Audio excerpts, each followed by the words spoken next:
Hello दोस्तों, आज हम एक्सप्लेन करने वाले हैं पंजाबी मूवी चेता सिंह को।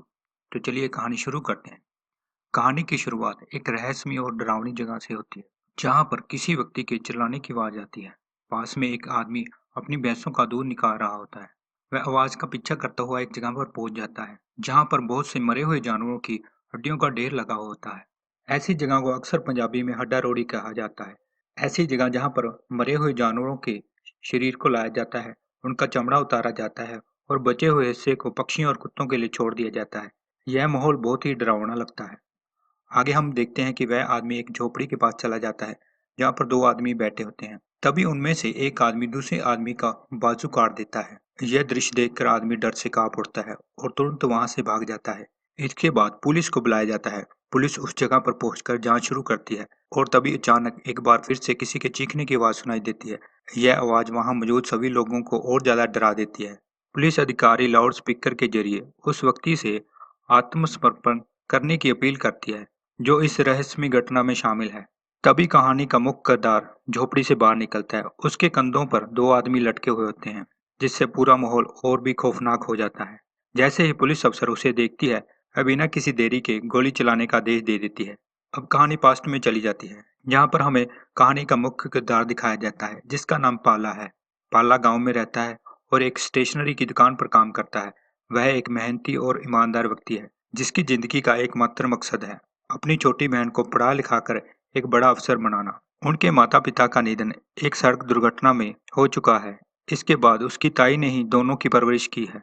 पाला दिन रात मेहनत करता है ताकि वह अपनी बहन की पढ़ाई का खर्चा उठा सके। उसकी बहन भी अपने भाई के सपने को सच करने के लिए पूरी लगन से पढ़ाई करती है। पाला अपनी स्टेशनरी की दुकान पर पूरी मेहनत और ईमानदारी से काम करता है। उसका मालिक उस पर पूरा भरोसा करता है और पाला भी उसके विश्वास को बनाए रखने के लिए दिल लगाकर काम करता है। फिर पाले को अपनी दुकान पर काम करते हुए दिखाया जाता है। तभी वहां पर एक बच्चा किताब खरीदने के लिए आता है, तो पाला उससे कहता है कि तुम कोई खेल खेलते हो। तो वो बच्चा बताता है कि वो खो खो खेलता है। तो पाला उसे डिस्काउंट दे देता है। डिस्काउंट की बात सुनकर बच्चा खुश हो जाता है और उसके चेहरे पर मुस्कान आ जाती है। दोस्तों, ये मुस्कान आप भी मेरे चेहरे पर ला सकते हैं। इसके लिए आपको सिर्फ मेरे चैनल को सब्सक्राइब करना होगा। तो कृपया करके मेरे चैनल को सब्सक्राइब भी कीजिए, ताकि मैं 2025 में अपने चैनल को मोनेटाइज करा सकूं। धन्यवाद।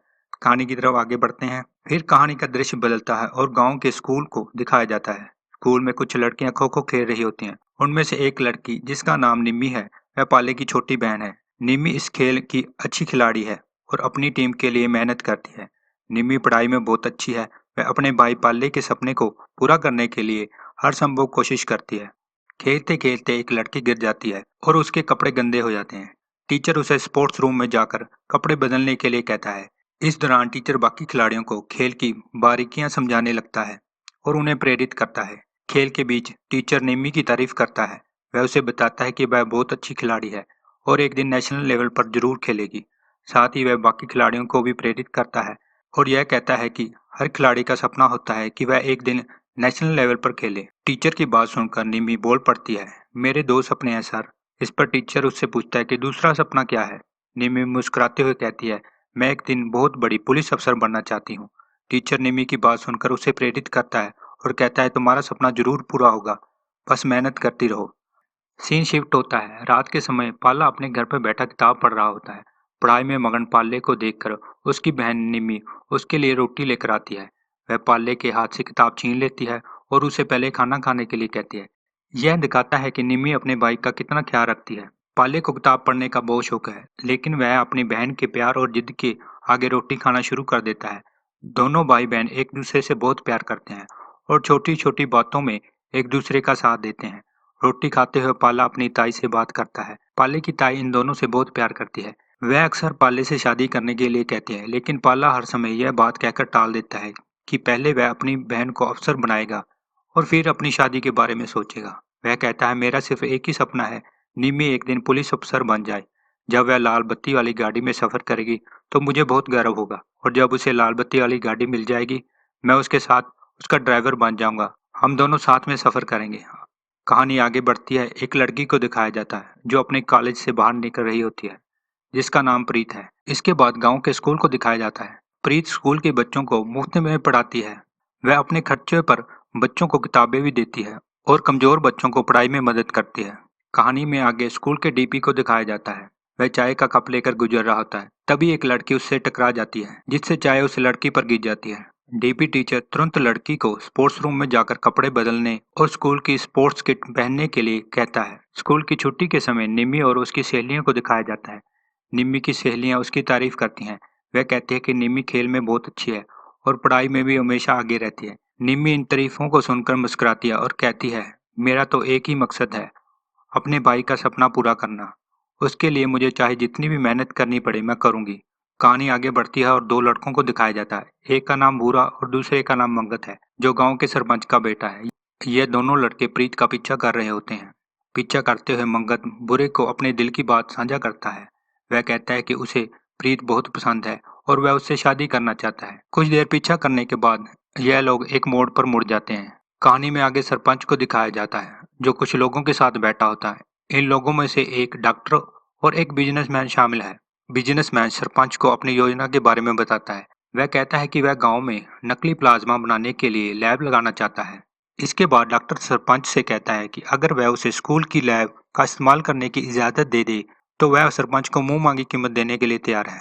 वह यह भी बताता है कि स्कूल की लैब का इस्तेमाल वह इसलिए करना चाहता है ताकि प्लाज्मा बनाने के लिए जो जरूरी मशीनें चाहिए उन्हें वह आसानी से हासिल कर सके। डॉक्टर सरपंच को ढेर सारा पैसा देता है। पैसा देखकर सरपंच के मन में लालच आ जाता है। वह तुरंत इस बात के लिए तैयार हो जाता है। तभी गांव में एक तमाशा दिखाने वाला आता है। वह गांव में बुनियादी करा देता है कि वह 3 दिनों तक बिना रुके दिन रात साइकिल चलाएगा। इस घटना को देखने के लिए गांव के लोग बड़ी संख्या में इकट्ठे हो जाते हैं। कहानी आगे बढ़ती है और स्कूल के बच्चों को दिखाया जाता है।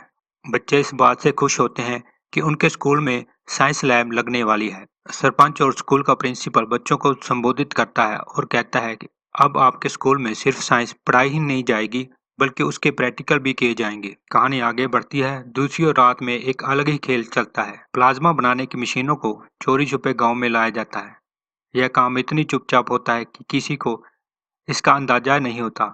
कुछ ही दिनों में डॉक्टर और उसके आदमियों ने स्कूल की लैब का इस्तेमाल करना शुरू कर दिया। वहां पर नकली प्लाज्मा बनने का काम चालू हो जाता है। यह सारा काम बड़ी सावधानी और छुप कर किया जाता है, ताकि गांव वालों को पता ना चले। कहानी आगे बढ़ती है। हमें उस व्यक्ति को दिखाया जाता है जो गांव में साइकिल चलाने के लिए आया है। तभी गांव का चौकीदार वहां आता है और उसे डराने की कोशिश करता है। वह कहता है कि गांव में रात को भूत आते हैं, ताकि साइकिल वाला डर जाए। लेकिन साइकिल वाला व्यक्ति पर ज्यादा ध्यान नहीं देता। इसी बीच पाला वहां आ जाता है। पाले को देखकर चौकीदार चुपचाप वहां से चला जाता है। पाला साइकिल वाले व्यक्ति को अपने लंच बॉक्स से रोटी खाने के लिए देता है। साइकिल वाला व्यक्ति पहले तो रोटी लेने से मना कर देता है, लेकिन पाले के बार बार कहने पर वह रोटी खा लेता है। सुबह पाला फिर से उसकी मदद करता है और उसके लिए चाय लेकर आता है। कहानी आगे बढ़ती है। हमें फिर से प्रीत को दिखाया जाता है, जो पाले के साथ होती है। प्रीत और पाला एक दूसरे से प्यार करते हैं। यह दोनों अक्सर मिलते हैं और यह दोनों एक दूसरे से शादी करना चाहते हैं और साथ जीवन बिताना चाहते हैं। फिर हमें स्कूल का दृश्य दिखाया जाता है। स्कूल में निमी खो खो खेल रही होती है। खेल के दौरान वह गिर जाती है, जिससे उसे चोट लग जाती है और उसके कपड़े भी गंदे हो जाते हैं। यह देखकर डीपी टीचर उसे स्पोर्ट्स रूम में जाने को कहता है, ताकि वह अपने कपड़े बदल सके और अपनी चोट पर दवाई लगा सके। कहानी में आगे दिखाया जाता है, निम्मी की सबसे अच्छी सहेली शर्न आत्महत्या कर लेती है। यह खबर पूरे गांव में फैल जाती है। पाला शर्न के घर जाकर उसके परिवार के प्रति शोक व्यक्त करता है। वह शर्न के दादा से उसकी मौत का कारण पूछता है। शर्न के दादा बताते हैं कि पिछले 2-3 दिनों से शर्न बहुत गुमसुम थी। वह किसी से ज्यादा बातचीत नहीं कर रही थी, लेकिन उन्हें यह समझ नहीं आया कि उसने ऐसा कठोर कदम कैसे उठा लिया। शर्न की मौत से निमी बहुत टूट जाती है। वह अपनी सहेली को खोने के गम में रोती रहती है और बहुत उदास हो जाती है। निम्मी की ताई उसे समझाने की कोशिश करती है। वह निम्मी से कहती है कि इस तरह हिम्मत मत हारो। जिंदगी में हमें कई मुश्किलें झेलनी पड़ती हैं, लेकिन हमें इनके सामने डटे रहना चाहिए। कहानी में आगे बढ़ते हुए मंगत और भूरे को दिखाया जाता है, जो गांव में डीके नाम के व्यक्ति के पास जाते हैं, जो गांव में एक इंटरनेट कैफे चलाता है।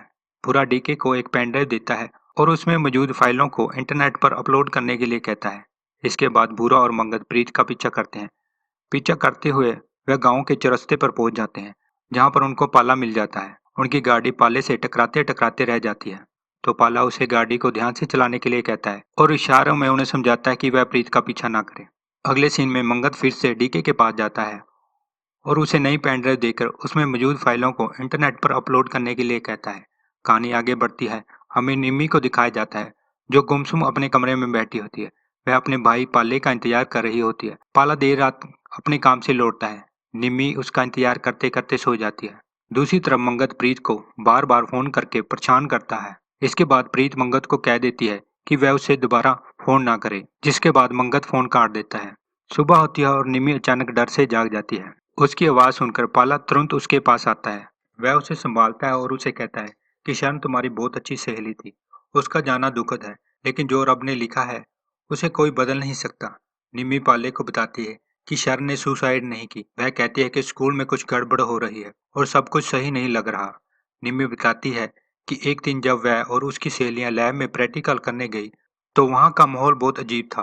वहाँ काम करने वाले लोग अक्सर नशा करते हुए दिखाई देते हैं। जब निम्मी और उसकी सहेली लैब में अधिक समय तक रुकने की कोशिश करती हैं, तो उन आदमियों ने उन्हें लैब से बाहर निकाल दिया। निम्मी पाले को बताती है कि जब वह लैब में हो रही गड़बड़ियों की बात डीपी सर को बताने के लिए स्पोर्ट्स रूम की तरफ जा रही थी, तो उसने देखा डीपी सर एक लड़की के साथ गलत हरकतें कर रहे थे। यह बताते हुए निम्मी रो पड़ती है।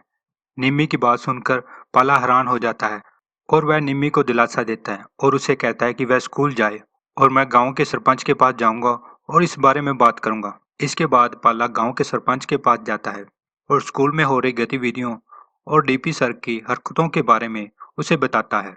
सरपंच पाले की बात सुनकर गंभीर होता है, लेकिन दिखावे के लिए चिंता जताता है। सरपंच कहता है कि इस बारे में किसी से बात मत करना। अगर यह बात बाहर गई तो हमारे गांव की बहुत बदनामी होगी। वह पाले को समझाता है कि वह उसकी मदद करेगा। सरपंच कहता है तुम अपनी बहन को लेकर मेरे पास आ जाओ और मैं स्कूल के प्रिंसिपल को भी बुलाता हूँ। हम मिलकर इस पर बात करेंगे।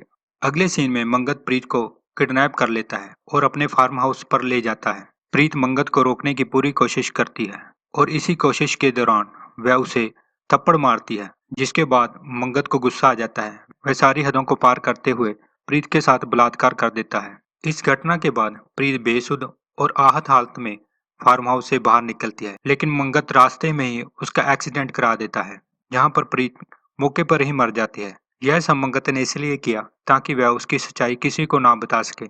दूसरी तरफ निम्मी और पाला सरपंच और प्रिंसिपल के सामने लैब में देखी गई सारी बातों और डीपी सर की हरकतों का सच बताते हैं। कुछ देर के बाद डीपी वहां पर आ जाता है। डीपी धीरे धीरे अपना असली रंग दिखाना शुरू करता है और निम्मी को धमकी देते हुए कहता है क्या उसने अपने भाई को अपनी वीडियो के बारे में बताया। यह सुनकर पाला चौंक जाता है और डीपी से पूछता है कि वह कौन सी वीडियो की बात कर रहा है।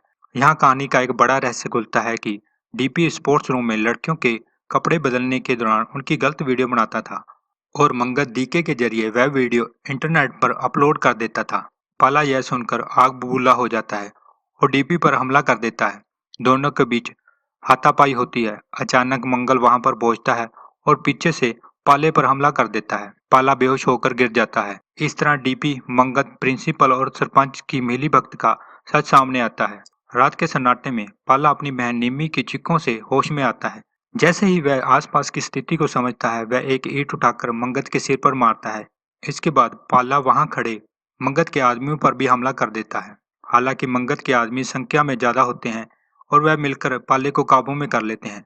वह उसे बुरी तरह पीटते हैं। मंगत पाले पर लगातार हमला करता है। पाला मंगत से रिक्वेस्ट करता है कि चाहे वह उसे मार दे, लेकिन उसकी बहन निम्मी को छोड़ दे। मंगत पाले की बात अनसुनी कर देता है और उस पर एक जोरदार हमला करता है। मंगत और उसके आदमी पाले को बुरी तरह से घायल कर देते हैं। इसके बाद वह पाले के शरीर को उठाकर नदी में फेंक देते हैं। नदी में पाले का घायल शरीर बहते हुए पास के गांव में पहुंचता है। वहां एक बूढ़े व्यक्ति को दिखाया जाता है जो अपने जीवन यापन के लिए मरे हुए जानवरों का चमड़ा निकालकर बेचता है। जब वह नदी के पास से गुजर रहा होता है, तो उसे नदी में पाला दिख जाता है। वह पाले को नदी से निकाल लेता है और अपने साथ ले जाता है। वह दिन रात उसकी देखभाल करता है और पाले के घाव को साफ करता है, दवाई लगाता है। वह पाले को जिंदा रखने की हर संभव कोशिश करता है। इसके बाद पाले की ताई को दिखाया जाता है। वह पाले और निमी को ढूंढने के लिए हर संभव कोशिश करती है, लेकिन अब तक उन दोनों का कोई सुराग नहीं मिला। ताई उन्हें दिन रात याद करती है और रोती है और उनकी सलामती की दुआ मांगती है। फिर गांव का एसएचओ सरपंच को फोन लगाता है और उसे बताता है कि नकली प्लाज्मा बनाने वाला एक गिरोह पकड़ा गया है।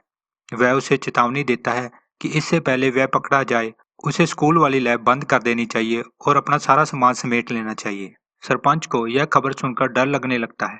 वह तुरंत स्कूल की गुप्त लैब को बंद करवाता है और सारी मशीनों को हटवा देता है। अगले सीन में मंगत, भूरा, डीपी और डीके शराब पीते हुए दिखाए जाते हैं। यह लोग वीडियो को अपलोड कर कर बनने वाले पैसों को आपस में बांट रहे होते हैं। कहानी आगे बढ़ती है और गांव में एक नई महिला एसएचओ आती है। वहीं पर हमें पाले की ताई को दिखाया जाता है, जो पाले और निम्मी की तलाश में पुलिस स्टेशन के चक्कर अक्सर काटती रहती है। वह एसएचओ से रिक्वेस्ट करती है कि पाले और निम्मी को ढूंढने में वह उसकी मदद करे। एसएचओ उसे दिलासा देती है और गांव की तरफ निकल जाती है। एसएचओ गांव में शरण की आत्महत्या की जांच के लिए जाती है। वह गांव के लोगों से पूछताछ करती है। यह जानने की कोशिश करती है कि शरण ने ऐसा कदम क्यों उठाया। इसी दौरान एसएचओ पाले के घर पहुंचती है। वहां पर पाले की ताई उसे अपनी आपबीती सुनाती है। वह बताती है कि पाला अपनी दुकान से नहीं लौटा और निमी अपने स्कूल से गायब हो गई। यह घटना 1 साल पहले हुई थी और वह तब से उन दोनों की तलाश कर रही है, लेकिन अब तक उनका कोई सुराग नहीं मिला। ताई यहाँ पर बहुत दुखी और लाचार नजर आती है। ताई की बात सुनकर एसएचओ ताई से कहती है कि आप चिंता मत करो, मैं पाले और निमी को ढूंढने की पूरी कोशिश करूंगी। कहानी आगे बढ़ती है और पाले को दिखाया जाता है, जो बूढ़े के साथ रहता है। 1 साल बीत चुका है। पाला अब काफी हद तक ठीक हो चुका है। बुढ़ा पाले को बताता है कि मेरा तुम्हारी उम्र का एक बेटा था, जिसका नाम चेता था। चेता एक बड़े घर की लड़की के प्यार के चक्कर में पड़ गया था, लेकिन लड़की के घर वालों ने चेते को बेरहमी से मारकर फेंक दिया। चेते की मौत ने बूढ़े को अकेला कर दिया था। आगे बूढ़ा कहता है, जब मैंने तुम्हें बचाया तो मुझे लगा मैंने मेरे बेटे चेते को वापस हासिल कर लिया। आगे वह पाले को बताता है कि उसने उसे बाहर नहीं निकाला और उसका इलाज खुद ही किया, और वह समझता था अगर वह उसे बाहर निकालेगा तो उसके दुश्मन फिर से उस पर हमला करेंगे और उसे जान से मार देंगे। बूढ़ा अपनी कहानी सुनाते सुनाते अपने बेटे को याद करते हुए रोने लगता है। उसकी बातों से यह साफ होता है कि वह पाले को अपना बेटा मान चुका है। आगे कहानी में एसएचओ गांव में पूछताछ करती है। तभी उसे गांव का चौकीदार मिलता है। चौकीदार उसे पाले और निम्मी के बारे में कुछ जानकारी देता है। इसके बाद एसएचओ गांव के स्कूल में पहुंचती है। वहां पर डीपी टीचर से मिलती है और उससे निम्मी के बारे में सवाल करती है। डीपी टीचर सवालों से घबराता है और गोलमोल जवाब देता है। एसएचओ फिर स्कूल के प्रिंसिपल से मिलने जाती है। वह प्रिंसिपल से स्कूल के छात्रों के बारे में सवाल करती है। बातचीत के दौरान गांव का सरपंच वहां आ जाता है। सरपंच एसएचओ से कहता है, यह गांव का मसला है और हम जांच में पुलिस का पूरा सहयोग करेंगे। कहानी में आगे बूढ़े और पाले को दिखाया जाता है। बूढ़ा अब पाले को अपना बेटा समझने लगा है और उसे चेता कहकर बुलाता है। पाला बूढ़े के कामों में उसकी मदद करता है और उसके साथ समय बिताता है। बूढ़ा पाले को सलाह देता है कि वह गांव में ना जाए, क्योंकि वहां उसके दुश्मन हो सकते हैं।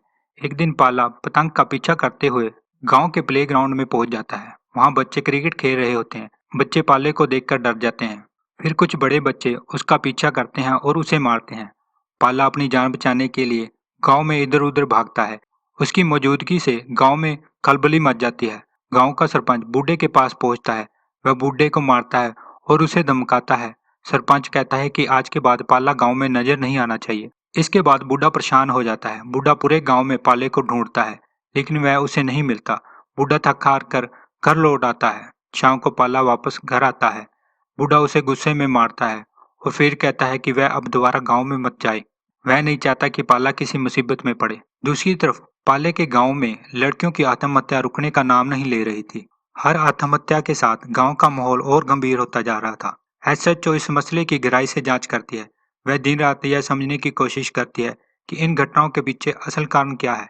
एसएचओ को यह महसूस होता है कि लड़कियों की आत्महत्याओं की घटना और निम्मी का गायब होना, इन सब का आपस में गहरा रिश्ता है। फिर पाले को दिखाया जाता है। रात को पाला बूढ़े से माफी मांगता है। बूढ़ा अपने बिस्तर पर सोया होता है। पाला उससे बात करने की कोशिश करता है। वह उसे फिर से माफी मांगता है कि उसने उसकी बात ना मानकर गांव में चला गया। वह बताता है कि गांव वाले ने उसे पत्थर मारे और उसे भी लगता है कि गांव में उसके दुश्मन है।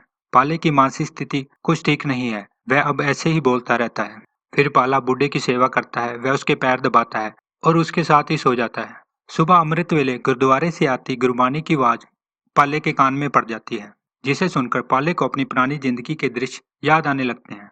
उसे अपनी बहन निम्मी, ताई और प्रीत के विजन बार बार दिखाई देते हैं। जब पाला जागता है तो वह तुरंत बुड्ढे को उठाने की कोशिश करता है, ताकि वह उसे यह सब बात बताकर अपने दिल का बोझ हल्का कर सके।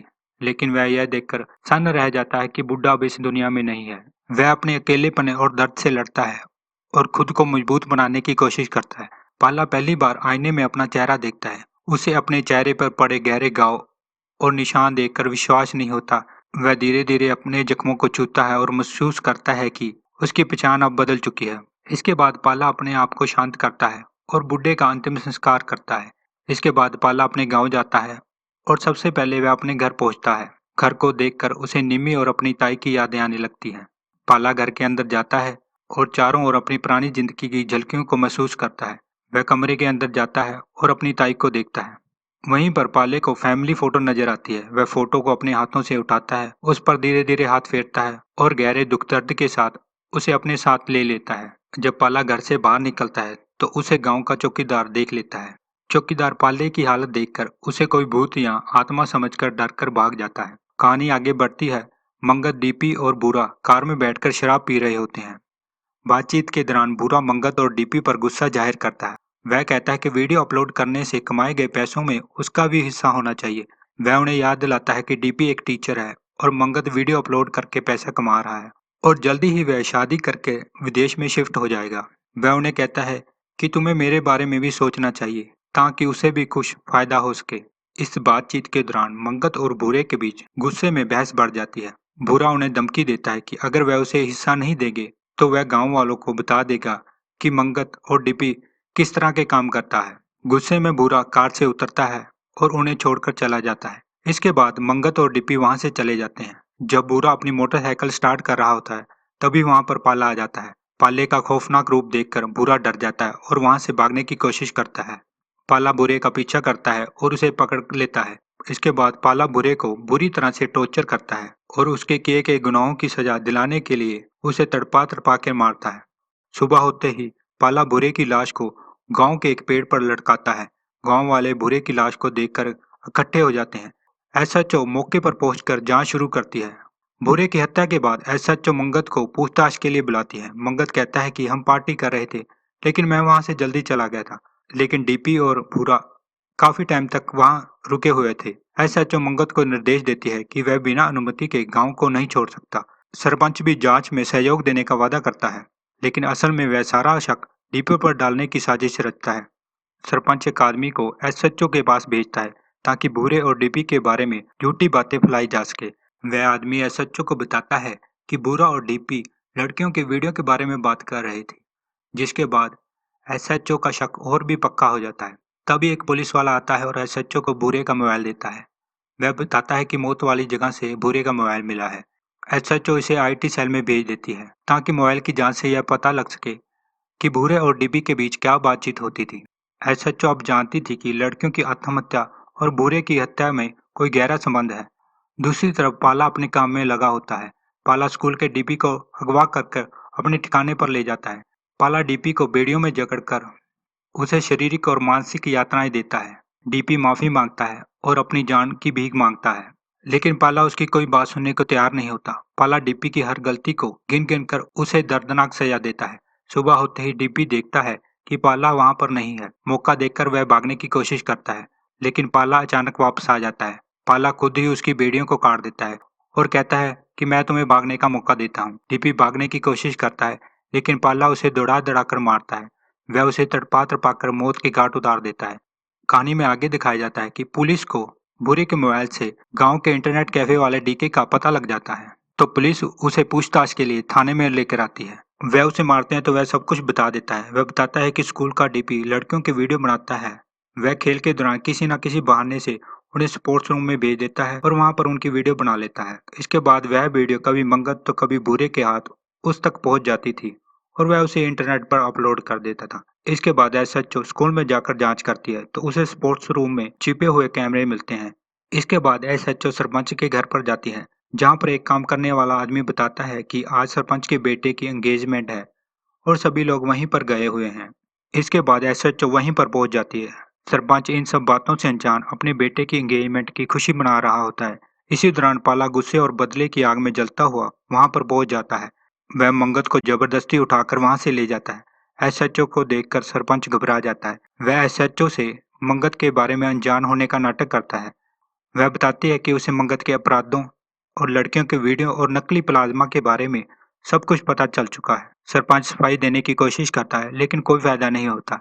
एसएचओ सरपंच को तुरंत गिरफ्तार कर लेती है। एसएचओ सरपंच को पुलिस स्टेशन ले जाकर हवालात में बंद कर देती है। वहां पर सरपंच एसएचओ को रिश्वत देने की कोशिश करता है लेकिन एसएचओ उसका ऑफर ठुकरा देती है। वह सरपंच को चेतावनी देती है कि वह सरपंच को कड़ी से कड़ी सजा दिलवाएगी। फिर पाले को दिखाया जाता है जो मंगत को घसीटता हुआ अपने अड्डे पर लाता है।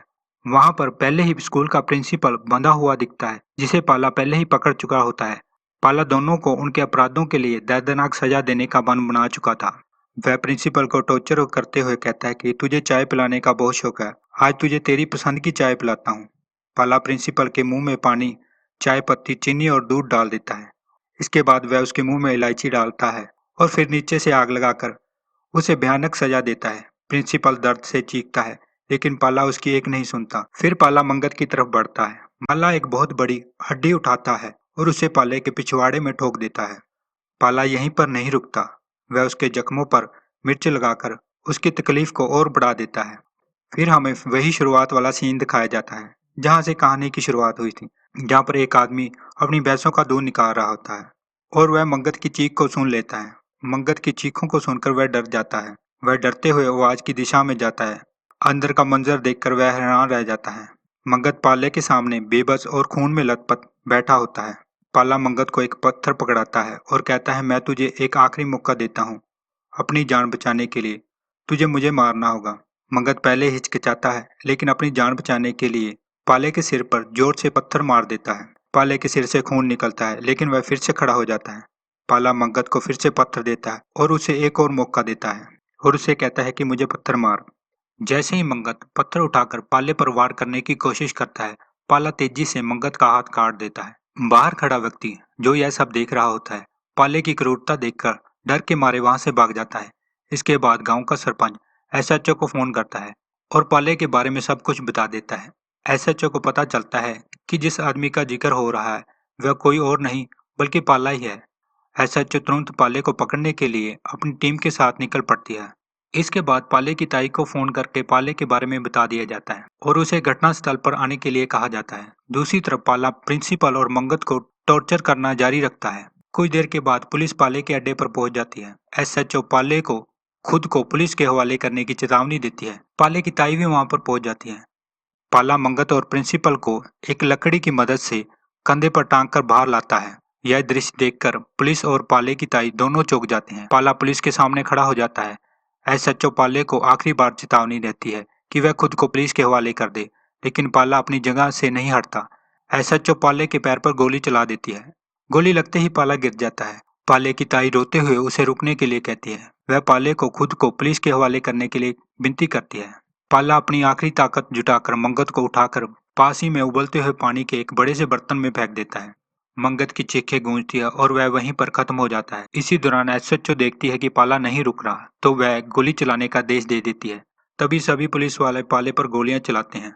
गोलियों से घायल पाला आखिरी बार खड़ा होता है और प्रिंसिपल को भी उठाकर उसी उबलते हुए पानी में फेंक देता है। प्रिंसिपल भी तड़प तड़प कर खत्म हो जाता है। गोलियां लगने से घायल पाला वहीं जमीन पर गिर जाता है। उसकी ताई दौड़कर उसके पास पहुंचती है। ताई उसे देखकर जोर जोर से रोने लगती है, जैसे उसका सब कुछ छिन गया। सीन शिफ्ट होता है और पुलिस की गाड़ियों को दिखाया जाता है। कुछ कैदियों को एक पुलिस वैन से उतारा जा रहा होता है।